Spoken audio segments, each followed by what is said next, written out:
Бала ұрлады деп айыпталған екі азаматшы да сот залына келінген кезде байыпты қалыппен отырған болатын. Бір уақытта бірінің денсаулығы сыр беріп, есінен танып қалды.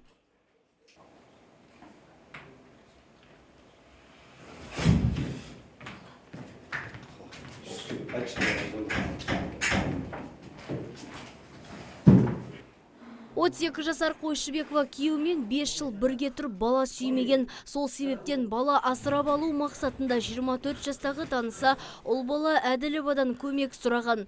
Көмекшісі бірнеше ұсыныс жасап, соңында екеуі Сазтөбе ауылынан ұрлауды ұйғарған.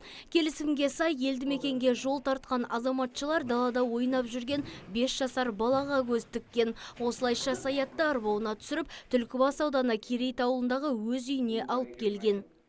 Сотталушылар Қойшыбекованың және Әділованың әрекеттерін қылмыстық кодексінің 125 бабы 2 бөлігінің 1 және 5 тармақтарымен саралайды.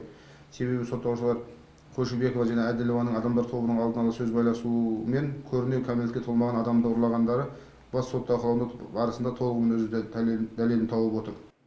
Кінәлері толық дәлелденген, екеуі де психологиялық тексерістен өткен. Алайда ұл бала Әділованың психикалық аурумен ауыратыны белгілі болды. Тіркеуге де алынған екен. Дегенмен оның жағдайы сотта жеңілдік ретінде қарастырылмады. Нәтижесінде екеуі де өмірінің 7 жылын тарқапаста жалпы режимде өткізетін болды. Сот үкіметті Қойшыбекова Жадыра Зетбековна Қазақстан Республикасы қылмыстық кодексінің 25 бабы 2 бөлігінің 1 және 5 тармақтарында көрсетілген қылмыс жасаған үшін кінәлі деп танып, осы бап бойынша 7 жыл мерзімге бас бостандығы жазасы тағайындалсын және жазасын жалпы режимдегі түзету өтеу белгіленсін. Оған қатысты күзетпен ұстау бұлтартпау шарасы өзгеріссіз қалдырылсын және жазасын өтеу мерзімі 2016 жылдың 30 наурыз күнінен бастап есептелсін. Әділова Ұлбала Шолдабайқызы Қазақстан Республикасы қылмыстық кодексінің 25 бабы 2 бөлігінің 1 және 5 тармақтарында көрсетілген қылмысты жасаған үшін кінәлі деп танылып, осы бап бойынша 7 жыл мерзімге бас бостандығы жазасы тағайындалсын және жазасын жалпы режимдегі түзету колониясында өтеу белгіленсін. Оған қатысты күзетпен ұстау бұлтартпау шарасы қолданылсын, ол сот залынан қамауға алынсын және жазасын өтеу мерзімі 2016 жылдың 12 шілде күнінен бастап есептелсін. Осылайша темір торға тоғытылған Жадыра Қойшыбекова екінші отандасқан күйеуінде алдап келген. Оған өзінің ұрлығы баланы бірінші күйеуінің баласы деп сендірген. Сіз білдіңіз ба баланың алып келген әйеліңіздің? Өзі айтты, баламды алып келатырмын деп. Кім баласын айтқан жоқ? Өзім балам деді ол маған. Мен бірінші күйеуімнен балам бар деді ол. Мен ақша қайда кетіп отыр дедім де. Ақша мысалы 60 мың да табамын, 70 мың, 80 мың да табамын, ақшам бір жетпейді. Газге төлеу керек те, газге төленбеген.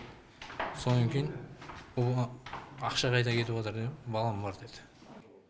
Естеріңізге сала кетейік, оқиға үстіміздегі жылы 29 наурызда күндізгі сағат 12-лер шамасында орын алған еді. Сыбайласқан топ Саят Ережепті ұрлағаннан соң көп ұзамай қолға түскен болатын.